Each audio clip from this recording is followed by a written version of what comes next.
All right, let's look at the natural frequency of a pendulum in the air.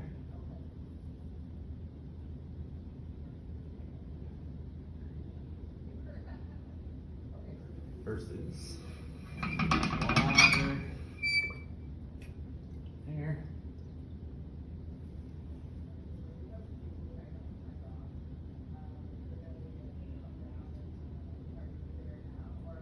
Obviously the energy dissipates a lot quicker too, but the natural frequency is getting lower. And show you another vibration that we talked about recently as well. Spring, mass on a spring. Let's get the natural frequency of that. In the air.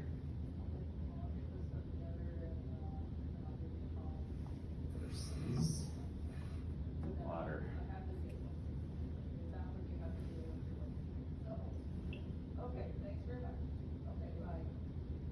Again, energy dissipating quicker, but the natural frequency changes, gets lower.